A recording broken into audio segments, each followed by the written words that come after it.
So first of all, thank you all for coming to our Zoom tonight. APC's second lecture series on our third Tuesdays.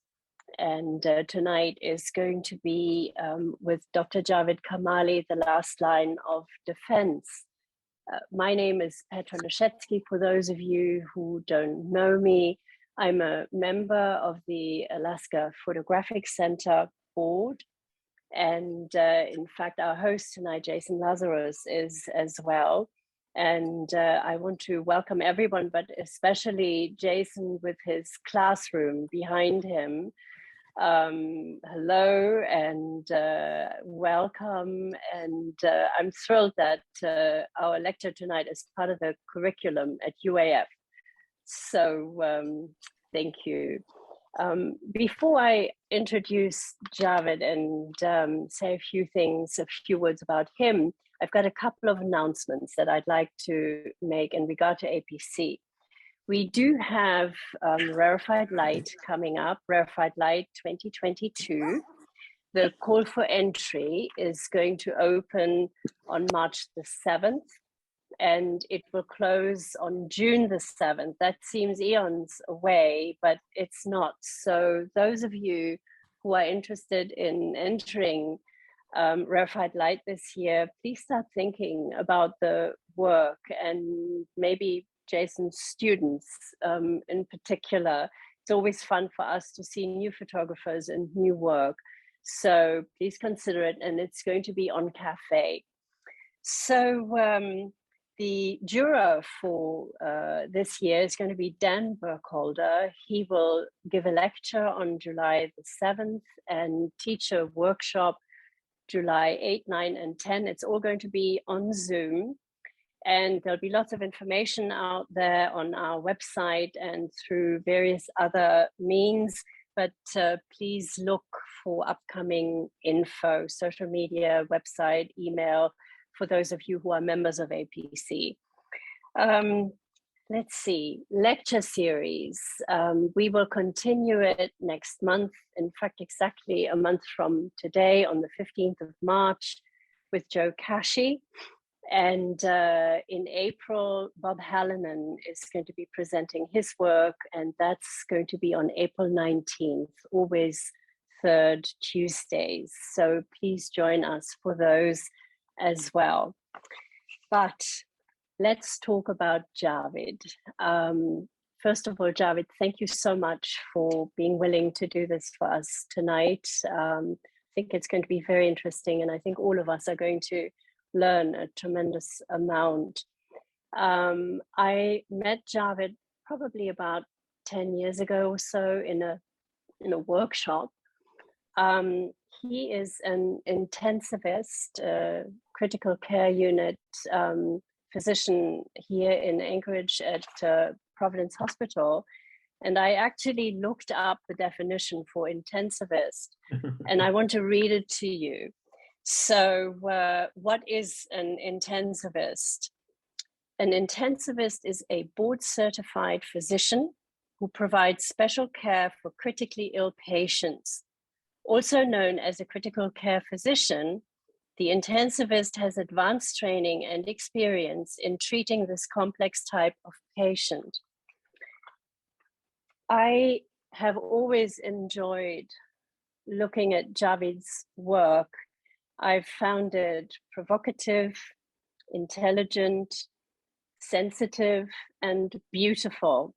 And I am intrigued to see, and as Javid said at the beginning, it's going to be a little heavy at times, what this pandemic project is going to look like, and to get an insight visually, and obviously he's going to talk about these images as well, to get a different aspect. We see so much on the news, and I think this is a really interesting opportunity to learn a little bit about this. So Javid, at this crazy time, for you to make the time to share this with us is much appreciated. And so here's to you. I would normally say I give you the floor, but I guess I'll give you the ether instead. So thank you so much. Of course. Thank you, Petra, for this wonderful introduction. And thank you, Jason, for putting the beautiful flyers and the presentation together. And thank you, everybody, for joining, taking the time from your wonderful time of the evening and joining in this project. There's so many names here. I wish I could say hi to every single one of you individually. And I'm hoping at some point we're going to have a beer or wine together at some point and talk about photography and not pandemic. But I just wanted to give, before we get to the actual images, I just wanted to share with you some of the thoughts about this project that is very unique for myself, because typically Petra knows my work. Many of you know my work. Hal is in the group. One of my mentors knows my work. I usually try to deviate from my work.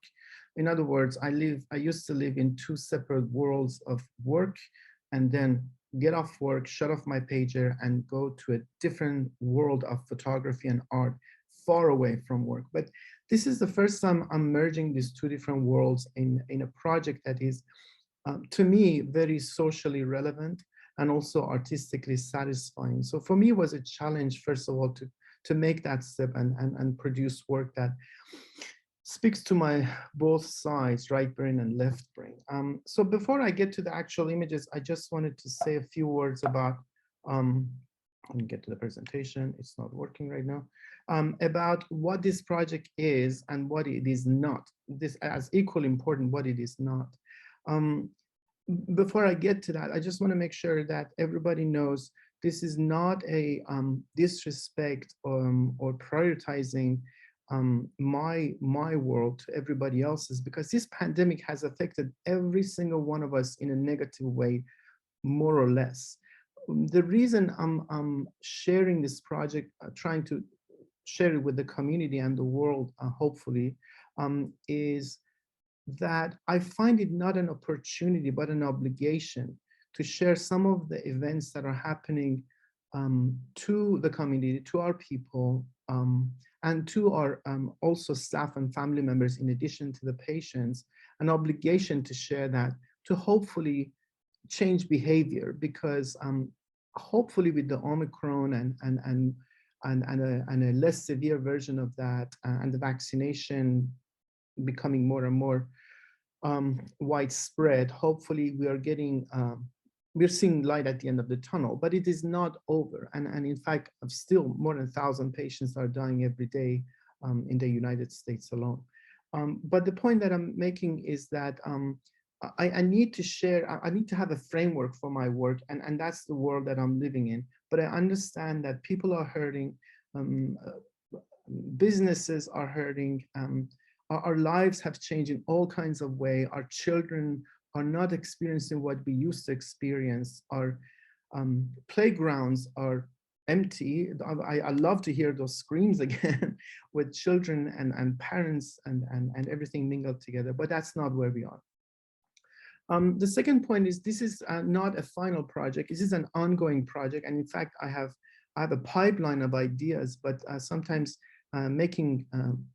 creating a photograph of that idea takes a while. And sometimes, I have to just drop them or come up with a different idea.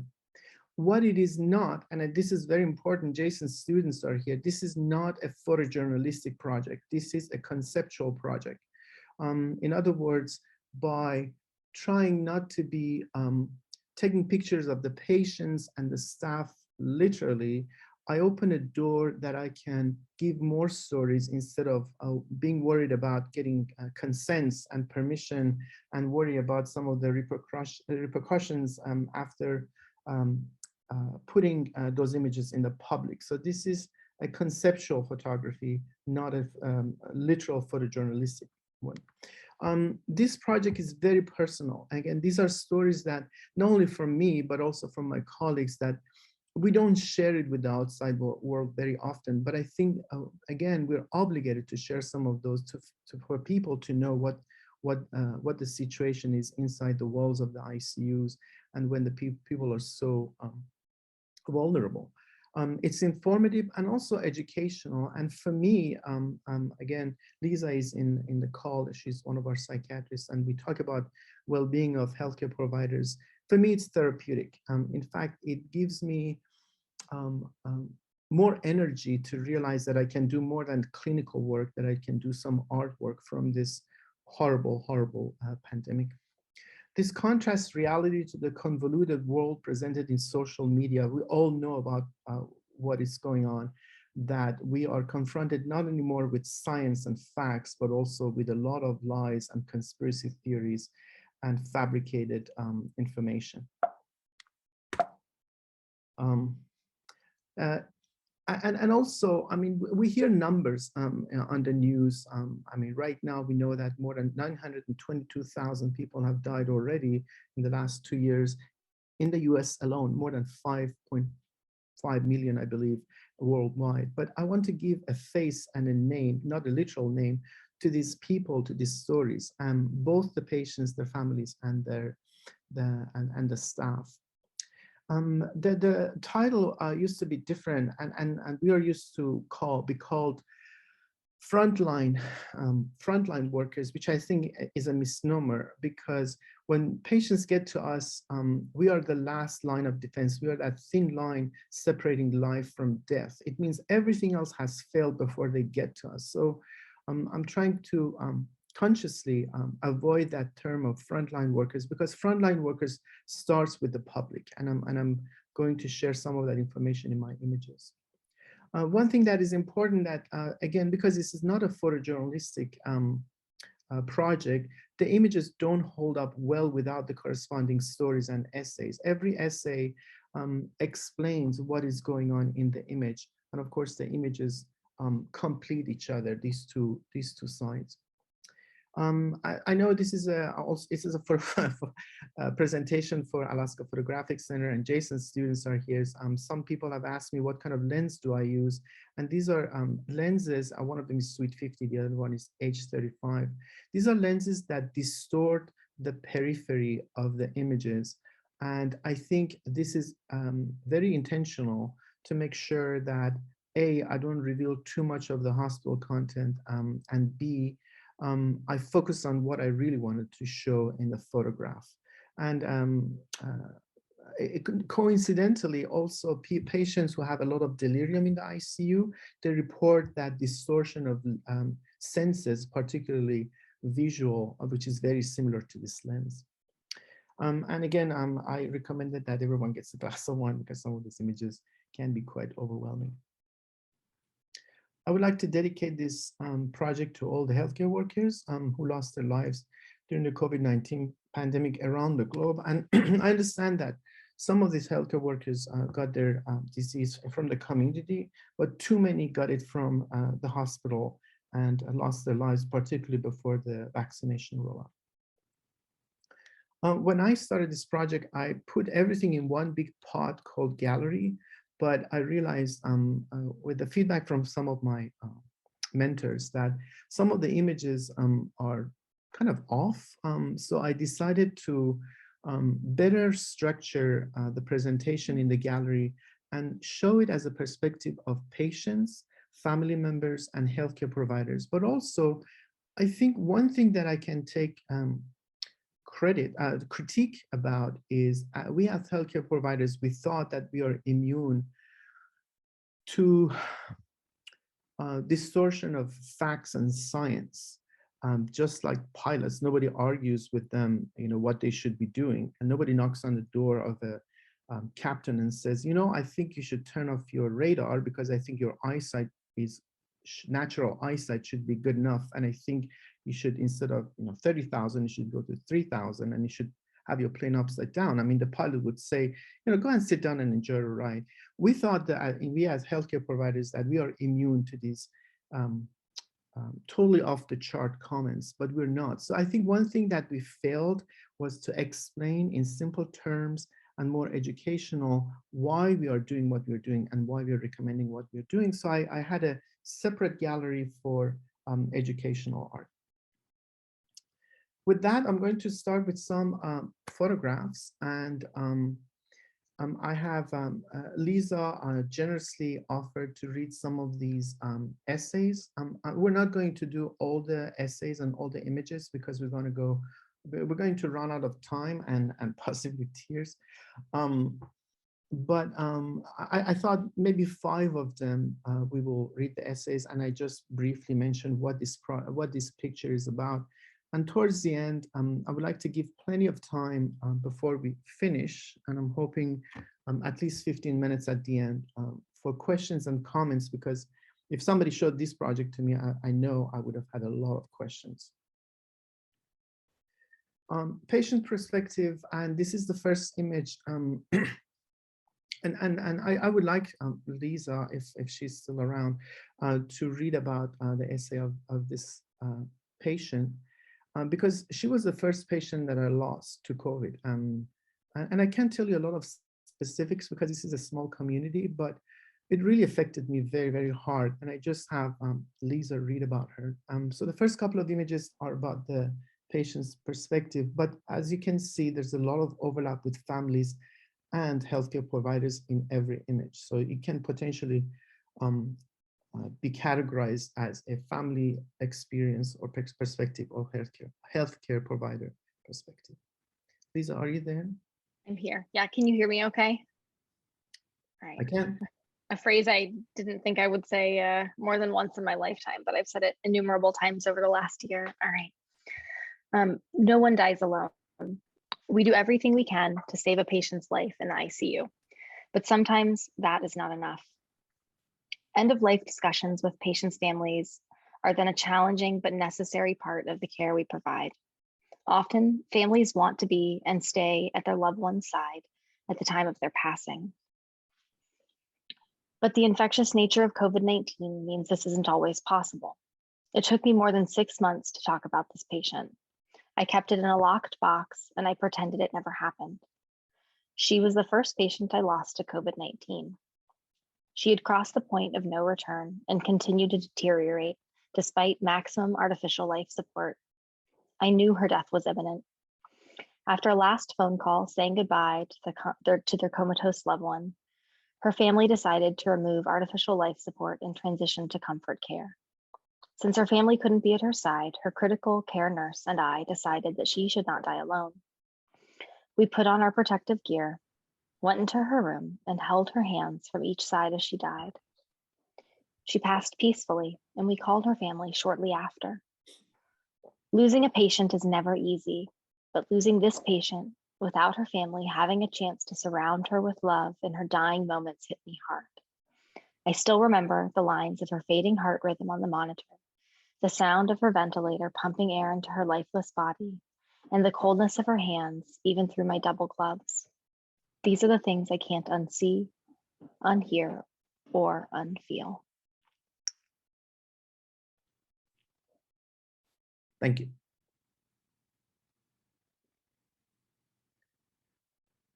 Oh, I need to take a deep breath. I knew I couldn't be reading it, so thank you, Lisa. But even then, even now, kind of hard hit. I didn't know Jean-Luc Godard. He is a French-Swiss film director, screenwriter, and a film critique. And he once said, sometimes reality is too complex. Stories give it form. And I think this pandemic is a great example of that. By sharing the stories, we are shedding light on a monster that is hidden behind the walls of the ICU. And I'm hoping by sharing some of that, we can have a better idea what is going on. To those people, to those 922,000 people in the US alone, what happens to them, to their families, and to the healthcare providers. The next picture is called Blank Stare, and Lisa, if you don't mind reading that again. Thank you for doing that, by the way. Yeah. If this image feels boring and you can't wait to move to the next one, then it is fully serving in its purpose. It's about the under-recognized and under-reported long-term impairments in COVID-19 survivors. This image was the easiest one of the entire project to make, but one of the most emotionally disturbing ones to write about. COVID-19 can affect many organs, but the main reason for the patients coming to the ICU is because of the effects on their breathing system. When the breathing system fails, we put patients on breathing machines that improve oxygenation by both providing a high concentration of oxygen and also by keeping their lungs open using a very high pressure. This high pressure feels more or less like driving at 70 miles an hour, then rolling down the window and sticking the head out of the window with the mouth open. This feels extremely uncomfortable, but is life-saving. Almost all patients in this situation require very high doses of intravenous sedatives to tolerate the breathing machine. We encounter many survivors of COVID-19 who end up with varying degrees of cognitive dysfunction after their breathing issues resolve. Whether the cause of brain dysfunction is due to adverse effects of the sedatives or other causes, the treatment is supportive care. I was walking by a patient room at the beginning of my week-long ICU rotation. The patient was 3 weeks into his ICU stay with severe COVID-19 pneumonia, had a tracheostomy tube, which is a breathing tube in front of the neck for long-term needs of breathing machines, and was completely off of sedatives for 5 days. I noticed the patient was constantly staring at the ceiling when lying on his back. During my daily examinations, he was not following commands and he was unresponsive. By the end of the week, my patient still showed no signs of improvement in his neurologic function. On my way out of the ICU, I looked at what he was staring at. And it was something that I had never paid close attention to in my entire career, the ceiling. I thought to myself with sadness, this is the most likely what he will be looking at for the foreseeable future. Even though there's a chance that his cognition may somewhat improve over weeks or months, he will likely not go back to his baseline. The impact of the COVID-19 pandemic is mainly reported as the numbers of confirmed cases and deaths by Johns Hopkins Coronavirus Resource Center, being widely used as one of the main resources by the general public in the healthcare systems. Working in the ICU and long-term care facilities as part of my job has taught me that there is so much more under-recognized devastation that is caused by this pandemic. Thank you. Thank you so much. I remember for taking this picture, I put a clean blanket in the ICU, pushed the bed away, and I was lying down on my back, and I was looking at my colleagues' faces. What is he doing? With the camera staring at the ceiling. But once they saw the image and the explanation, they figured out what it's about. This is one of my newer images. Actually, I took it about a week ago. And I don't have the full essay on that, so I just give you just a two-liner on that. The title of this image is, Lisa, feel free to laugh. It's Couples Therapy by a Pulmonologist. She's a psychiatrist.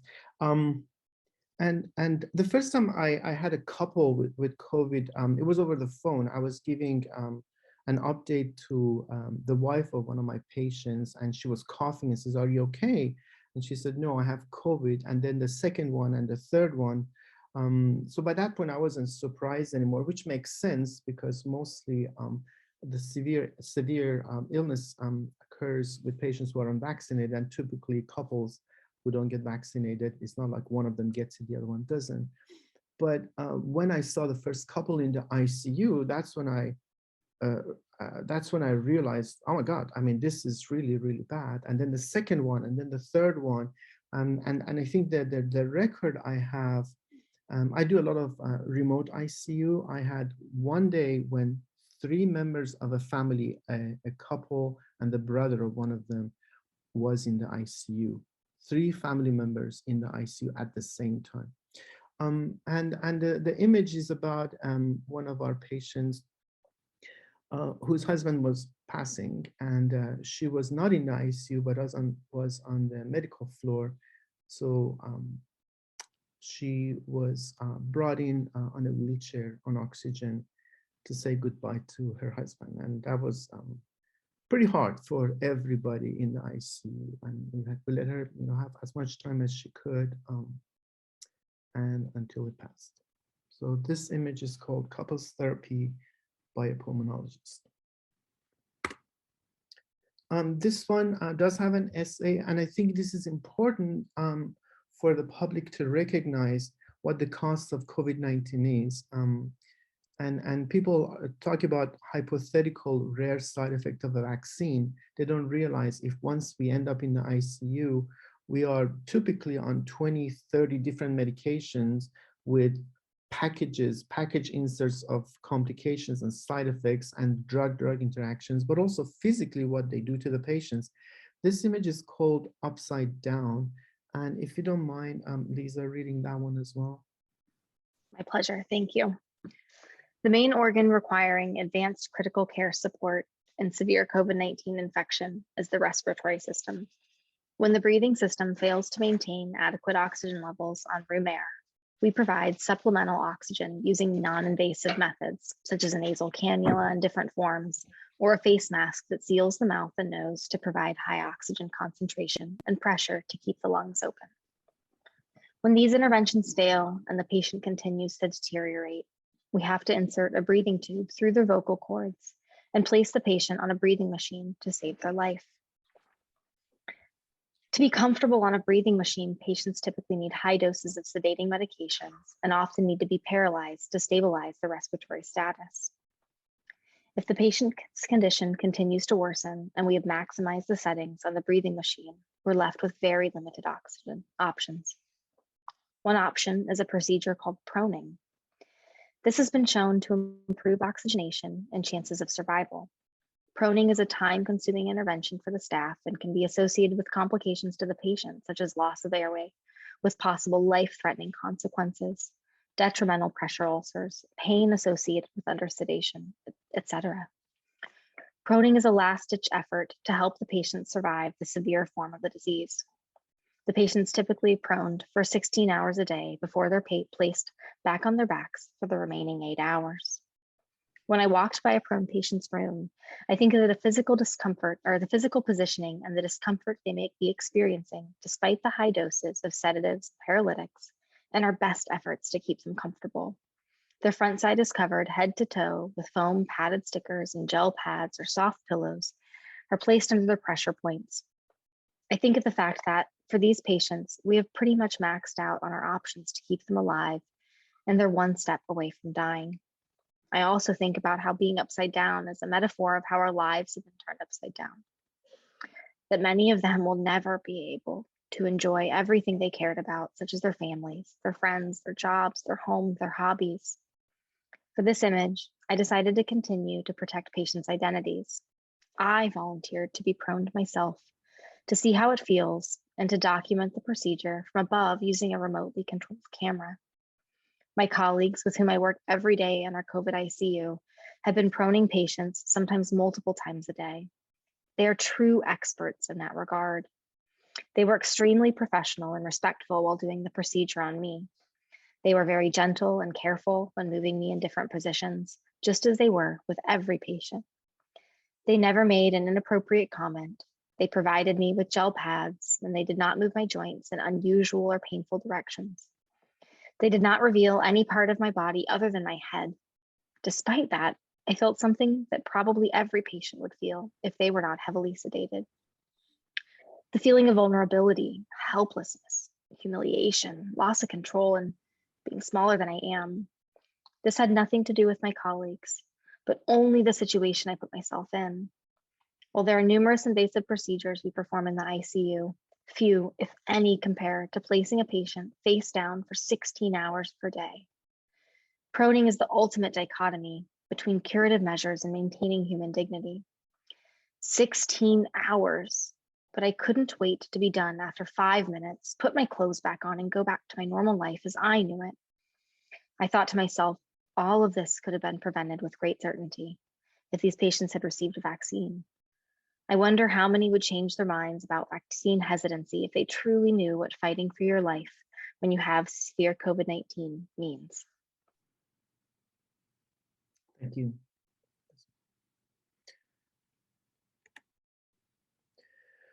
All right, switching from patient's perspective to family members' perspective, and I have quite a few images, but I only put two here and no essays. But one of them, and pretty much both of them, relate to visitations, and that's something we were not used to when the pandemic started. And of course, this is necessary to decrease the spread of disease and protect other vulnerable patients from family members who potentially have COVID to come in. But we've had multiple encounters with family members who, to me, understandably are angry as the visiting hours become shorter and shorter and sometimes non-existent. And we've seen several times they had argued with staff, particularly with the nurses, because those are the ones that mostly spend time over the phone with the family members and get updates from. So this is one of the images how family members, and in fact they've done that. I have witnessed that, to tear off the visiting hours at the door of the ICU. This one was really moving for me and many of our staff. Of course, the main hospital's ICU is on the second floor, so this is not even an option, but the main hospital is not the only hospital I work in. There are several that are that their ICUs are on the first floor. And once the family realized that they can come in, they were not angry. They were just wanted to be with their loved one, and they realized which patient room their loved one is in. And every night they brought candles and put it behind the window. It was a beautiful scene, and they just made sure that we know that they are with their loved ones, and every night they bring fresh candles and put it behind the windows. I thought that was a beautiful story to share. Quite a few images on healthcare providers' perspective, and we have only one essay on that. But I think it is important to know that healthcare providers are going through tremendous amount of workload, not only physically, but also emotionally. And of course, at the beginning of the pandemic, I remember when we were getting updates from our colleagues in New York City, we were just listening to them in our Zoom meetings with our jaws dropped, that what kind of monster is this one? And when is it going to reach us in Alaska? And by that point, of course, we had more information and we were better prepared, but still it hit us pretty hard. But I wanted to share some of the stories that our healthcare providers have had during this pandemic and how it affected us in many different ways.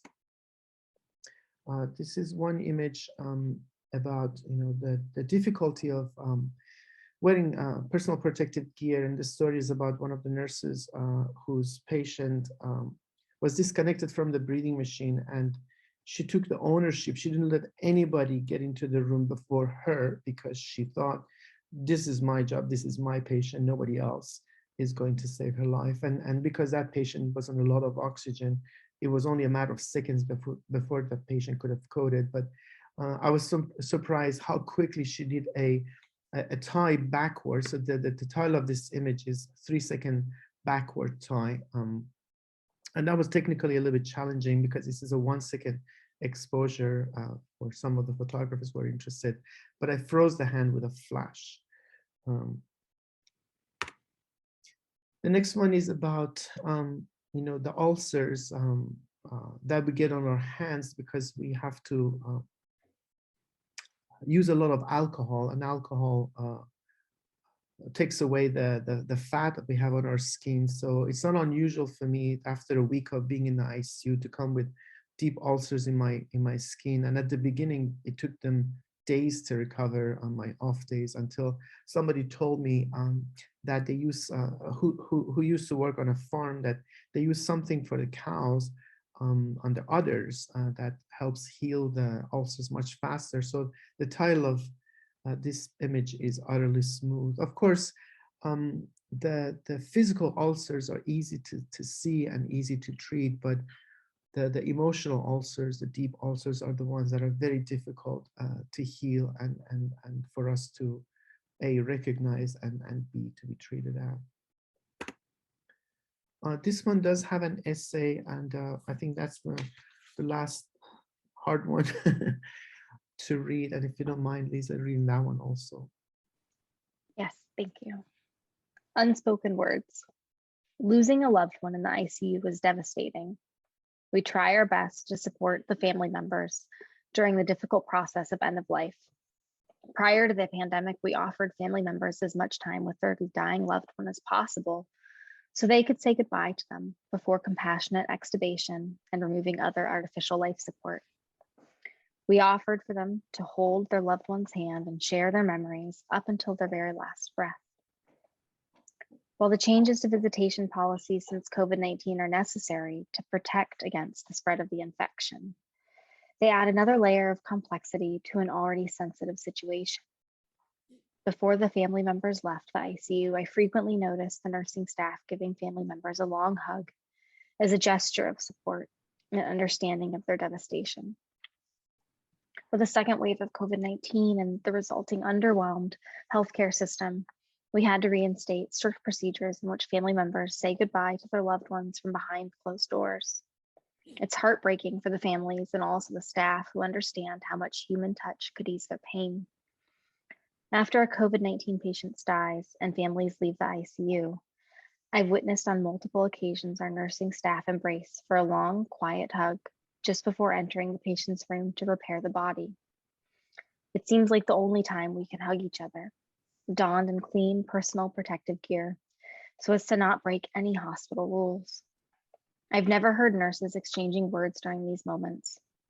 It's as if the hug itself does all the talking. I can only imagine what those unspoken words could be, but maybe it's something like, "This is the hug I wished I could give the wife of the deceased," or "Thank you for all the help you gave me throughout those days or weeks we cared for our patient," or "We may have lost this battle, but we'll win the war eventually." Maybe the words don't matter at all. Maybe it's the mutual look of grief and understanding before the hug. Regardless, it is a scene that I cannot turn away from, somber yet beautiful. Thank you.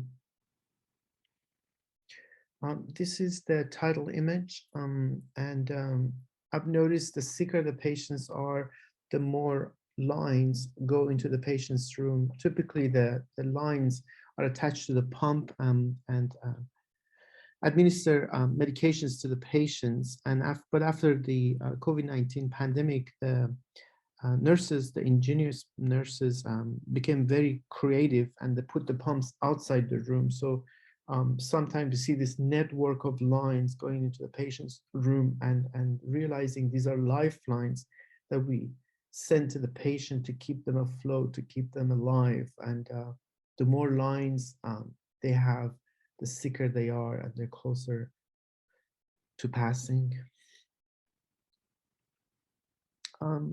There are some actually more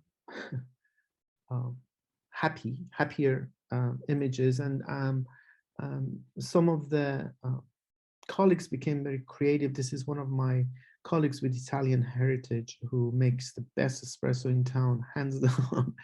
And he always came during rounds with a fresh espresso, and that meant the world to us, that somebody from inside knows, what everybody's going through, and that was a lovely scene to see. This is about the time when we went to rationing care, to the emergency situation where thankfully we didn't have a whole lot of cases, but I know some of my colleagues in the lower 48 had to go through that and choose who is the next patient who's going to get the last ICU and who is the one who unfortunately is condemned to suboptimal care and potentially death. And that is a situation that none of us has been trained for, and none of us were prepared for. And that was quite a rough time. Thankfully, it didn't last very long, and thankfully, there were only a handful of patients that had to be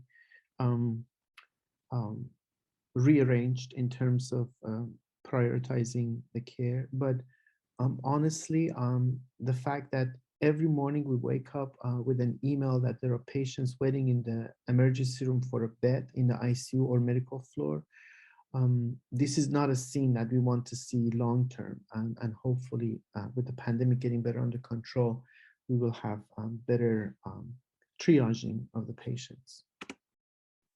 This is also a happy song, and this is one of my colleagues who said, she's a very cheerful and full of energy, one of the respiratory therapists who said, I can't show my smile to the patients to cheer them up, but I have learned how to smile with my eyes. And I realized there was a word for that. I heard it on the radio that one of the celebrities was saying, created a word or came up with the word smiles, smiling with eyes. I'm going to shift the gear from the clinical to educational part. And as I said, let me see, we have only 1 minute of my dedicated time, so I have to skip through the next images. But I think this is a part that healthcare providers and scientists and epidemiologists have missed the boat. That's my personal opinion, by the way, that we have not been able to show the public why it is important to do what we are recommending them to do. And I think I would like to turn around this project and include some images that show the public why adhering with medical recommendation is so important. And I just say one word about that. This is a story that is an ancient story that Rumi wrote about, and in the 19th century, an American writer rewrote it with a beautiful poem about that we all think it's in human nature that we think we know it all, but just touching one part of the elephant's body and realizing, oh, this is a rope, or this is a snake, or this is a fan, or this is a carpet, whereas everybody may be right, but we miss the big picture, especially in such a complicated matter as pandemic. This will be a recording, so I'm not going to go through this poem by John Godfrey Sachs, an American writer and poet who wrote about this, that the bottom line is, the moral of the story is that we try to make sense of something very complex with very limited knowledge. And that's what we see in current situation with the pandemic. Everybody thinks they know everything about everything. I'm not going to go through this. The Swiss cheese model is very important for me because nobody taught me that about a pandemic. But if every layer we adhere to that, we can get hold of the pandemic. We have all the tools to take care of the pandemic.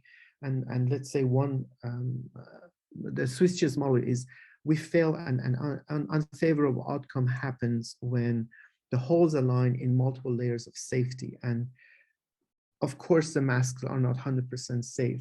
Of course, the vaccines are not 100% effective, and not safe, effective. But if you combine these all together, along with hand washing, social distancing, etc., we can drop the rate of the infections so low that we can handle this pandemic much better. And with that, I came up with this one image, and that's the last essay that we have before we end. And if you don't mind, Lisa, reading that. And that's the educational part, why vaccination is so important, even though we have a Omicron, and we should not leave mutations to chance rather than taking control of that, because we may not have seen the end of it. This one's titled Monster in Making. Mutation of genetic materials is part of nature, part of evolution, and part of life. It is an accident, a mistake that is almost always detrimental or inconsequential. However, once in a while, when all the stars align, mutation can create a new copy that is more powerful, evades destruction, and spreads easier. With time, it replicates the old versions, as it has with Omicron. A virus without a host to infect cannot replicate, and therefore cannot mutate. If we let the COVID-19 virus jump uninhibited from one host to another, there is possibly a newer version of the virus that evades the current available defensive tools and brings us back to square one. Or worse, if the new version affects our children more than adults, like some other respiratory viruses do. The Delta variant has shown us a pale imitation of that monster, followed by Omicron, that causes less severe disease, but is several times more infectious. It will be naive to believe we have seen the back of all the COVID-19 variants. We all remember too well how the lockdowns and near collapse of some of our healthcare systems affected our lives and our communities. Vaccination against COVID-19 and mask wearing in appropriate settings are the most effective and practical weapons we have to reduce the chances of creating that monster. Thank you. This is also on my website with some imitation, and that's about what happens with vaccination, that the vaccine highlights the virus for the immune system to fight. It's a little bit challenging, but I think the text helps that. I'm trying to rush through the slides because I want to give plenty of time for questions. But why should we care?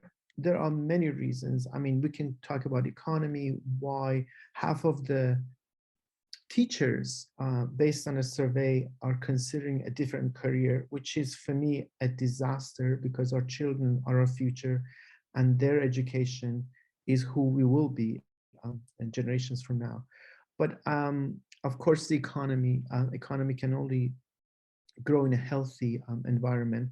But I want to show one number, one single number, and say what that means. And I tried to put a face and a name on this number. 922,000, more than 922,000 deaths already in 2 years in the United States alone. And just give you a perspective, this is more than the population of states of Wyoming, Vermont, DC, Alaska, North Dakota, and South Dakota, either of them. Imagine in 2 years losing the entire population of either of these states. How devastating would that be? This is the equivalent of more than 300 times the innocent people we lost on September 11. And we all remember how united we were after September 11 and how together we decided to make sure that it doesn't happen. This is 1.5 times more than the people, the forces, American lives we lost in First World War, Second World War, Vietnam, Korean War, Iraq, and Afghanistan combined. So this is a significant number that we have become desensitized to, and every day thousands more are added to that. So that's why we should be caring. I'm going to finish with what I've done. I've created a website that hasn't been updated, by the way. I'm going to add the images with their associated websites. I have a Instagram website. I have submissions to galleries to get the word out, but so far without success. I've submitted some of the images to Ratified Light, IPA, and I got honorable mention in those. But I'm open to ideas how we can spread the word. And somebody mentioned a coffee table. I said, why not a wine table, because it's a heavy content, a coffee table book. And there are too many people for this project that I owe, mostly the staff that helped me with the project, volunteering to be part of the photograph. My mentors, some of them are on this call, some of them are not. And I'm open to questions and comments, and I'm going to start with one quote from a Persian poet about how connected we are and how we should be caring about each other. The mandate for the vaccine should not be coming from the government, it should be coming from the human inside us. And I'm going to stop with that and open to questions. And thank you, Lisa, for reading off those. Beautiful, beautiful. You added a lot to this presentation. Thank you so much. Hey, Javid, this is Joe. I just wanted to tell you how powerful I thought that is, and how I think that the use of black and white was perfect for that project. Thank you, Joe. Thank you for the comment. Means a lot. I second that, Javid. Great work, and so important and beautiful at the same time. Your choice of lenses and perspectives and the words, I think, are just as important. And I mean, I feel like maybe you could get some traction with a news outlet, New York Times.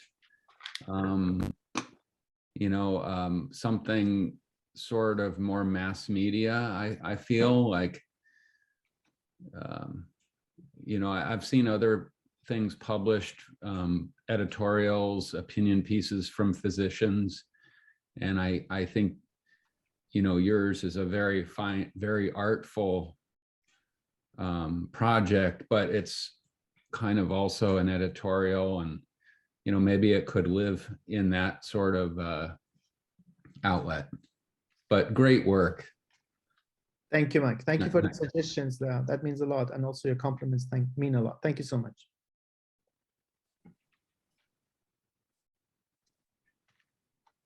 Hey, Javid, can I jump in? Absolutely. Yeah, great work. I'm very moved by it. This is Matt Johnson. I don't know if anybody can see me or not, but and I have a comment that I wasn't quite, I don't know if I should mention it or not. It might not be really meaningful to you or to others. But when I saw your show down at I believe it was Rarefied Light at the International Gallery downtown, and the piece of the 1 minute tie was in that show. Yes. It was an award-winning image as well, if I'm not mistaken. Yeah, honorable mention. Yes, sir. And I enjoyed that image very much. And later, when there were fewer people in the gallery, I looked across the gallery and I saw a photo that I thought, I don't remember seeing a skull in this show. And as I walked over to it, got a little closer to it, I realized it was your 3-second tie image. And when I saw it again here on my screen just now, it still looks like a skull to me. And so anyway, just some subconscious thoughts that I had about one of the images. I don't think your work is about death, but I just thought that was kind of interesting to me anyway. So I thought I'd mention it. Thank you. I'm going to take a look at it again with different eyes. All right. Thank you. Very good to see you, Matt. Yes, sir.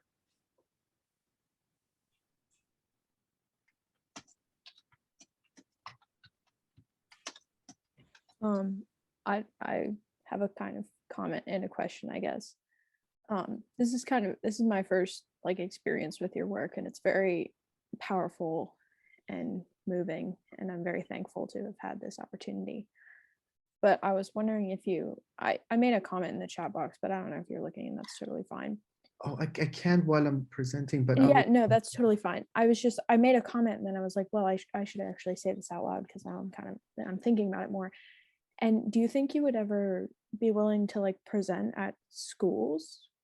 Because I'm at West High School, I'm a senior, and I feel like if students could see this kind of perspective, it would be very powerful presentation, and maybe people would actually wear their masks properly if they could see this.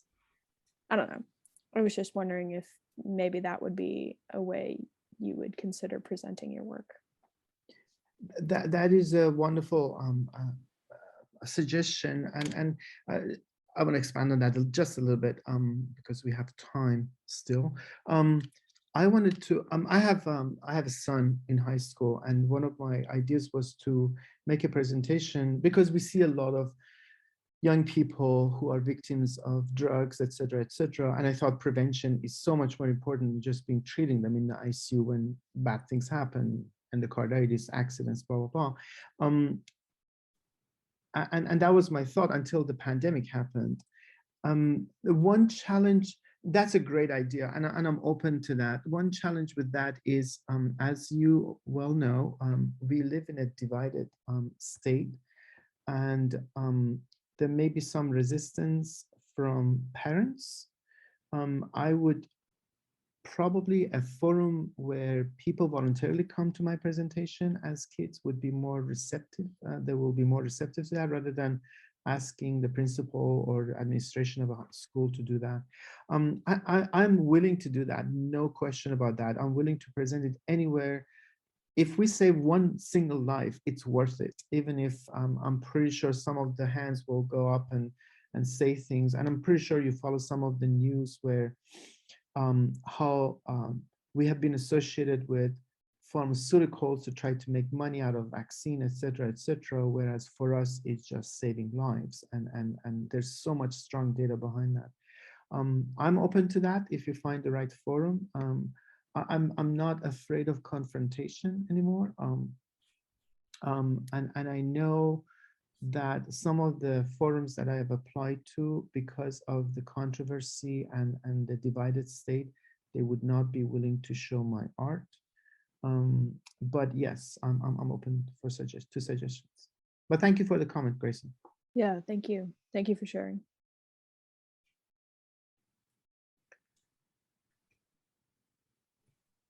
Hey, Javid, it's Gail. I just wanted to say that I've seen some of your work before, and I am just blown away by it, and it is amazing.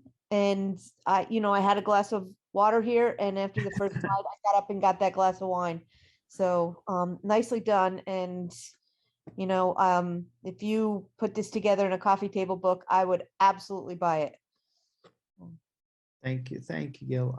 Good to hear you, and I'm not sure if you can see you, but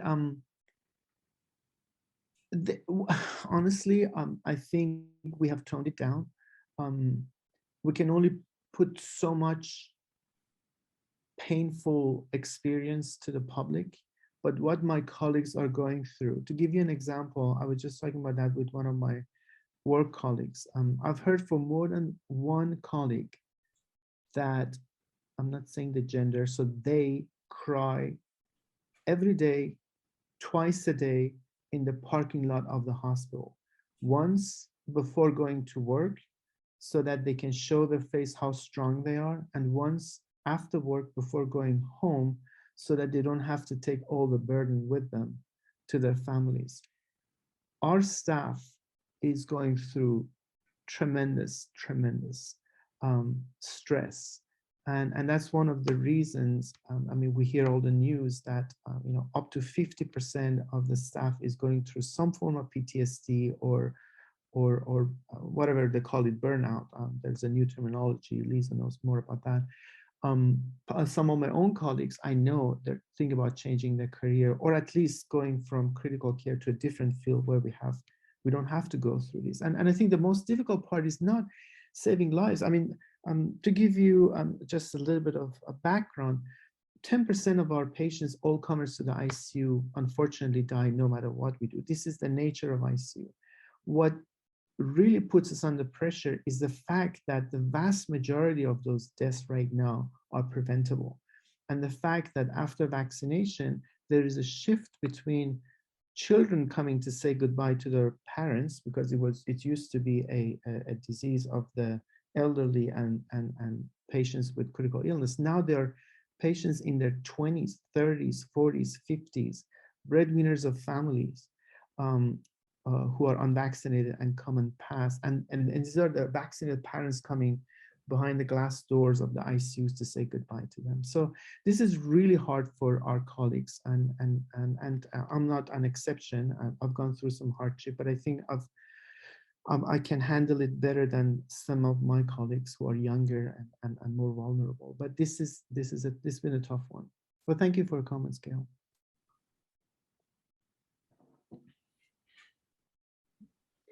Javid, I heard a statistic the other day where they were talking about, for every death of COVID, that there are at least 9 people who are directly linked to that person who will be grieving in one way or another. So that's a pretty, to add to your numbers earlier on, a stark number, because there are just so many people involved, and that would make it soon to be somewhere around 10 million people in this country who are directly affected. All of us are affected in one form or another, but that's shocking statistic.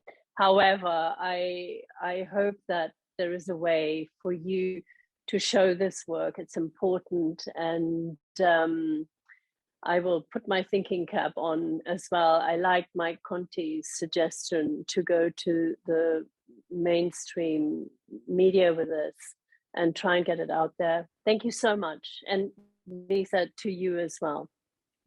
Thank you so much. Thank you for all the comments, and good to see everybody. And Clark, good to see you. I know we've gone over time. I'll be happy to stay longer. I just don't want everybody's evening to be occupied with this kind of a heavy duty one. I think the rest is on my website, javidkamali.com, and on my Instagram, Javid Kamali Projects. And I'm going to update that with some of the new images that I present in this show, and haven't put them up yet. And I'm sorry I didn't get the chance to read the chats. Trying to copy that. Have you Jason, I was going to say, Jason will probably be able to let you have those chats later, right? Can I see them after the show? Because I may not be able to copy it right now. That would be great. Thank you so much. Certainly. Javid, have you had to deal with the ivermectin crowd? Have you had those kinds of confrontations that we hear about? I know there was something with some of the local political people kind of staking out Providence. Absolutely. I mean, pretty much all day long. I need to say two things about that. The way we confront family members whose loved ones is very vulnerable in the ICU is very different compared to somebody I see on the street or at a, I don't know, social gathering. At a social gathering, honestly, none of us has the patient anymore. We let them have it. When a family member is in the ICU, we have to be very, very sensitive to the situation they're in, because it's just too hard for them. I have been on the other side of the table where one of my loved ones was in the ICU, and I was hearing the intensivist, the ICU doctor, telling me exactly what I'm telling to some of my patients and family members. So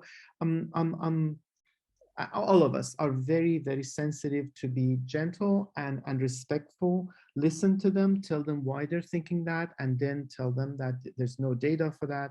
But the answer is absolutely yes. Some of my colleagues have been having very, very challenging discussions. Mine has been relatively mild. I don't know if it's my style or is this, I was lucky, but I've had people asking me to give them medications that are potentially harmful at best.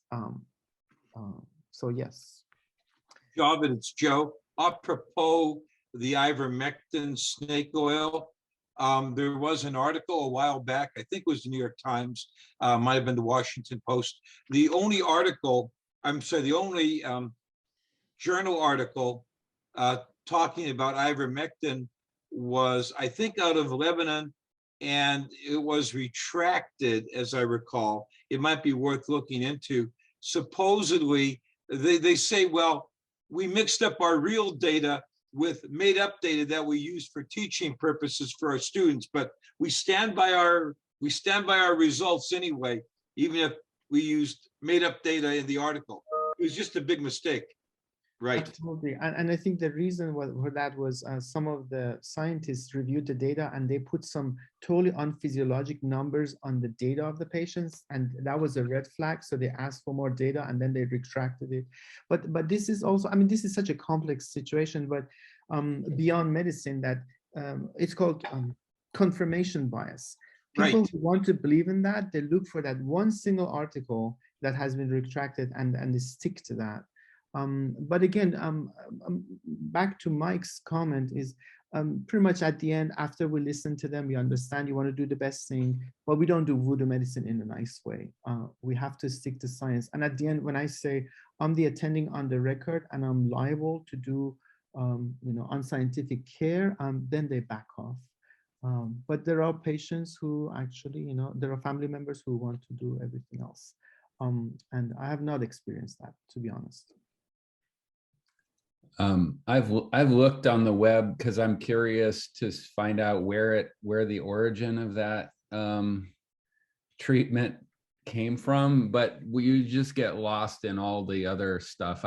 Do you know who who proposed that cure and how it got picked up and moved around? I don't. I just know that if somebody wants it, they have to be enrolled in a randomized study. And as of so, if Merck, the pharmaceutical company that makes it, doesn't recommend it, what does it tell you? Mhm. I mean, it just the data is. I mean, the conspiracies and all the misinformation is so convoluted, and they just throw so much smoke in the reality that we get lost. We had the same thing with with hydroxychloroquine when Mhm. it was taken away for the patients that they needed, and we're not using it anymore. Yeah, my neighbor mentioned that to me about a year and a half ago, and I said, and I thought to myself, I know what TV channel he watches. I kind of said nothing though. Oh, okay. Yeah. It comes back to that it's actually a very fascinating story, the blind man and the elephant, and that actually a very simple way tells us, you know, what's going on in our story. We stick to that source where it confirms our biases and try to get away from that. But I mean, the sad part is, and one of the frustrating parts for my colleagues is that, you know, we spend some of the best years of our lives, if not decades, in dark libraries and reading books and in front of the computer screens to be who we are, to save lives. And for somebody to come and say that my neighbor's cousin's daughter says that, which is totally off reality, is humiliating at best. People are taking advice from football players and comedians and podcasters now.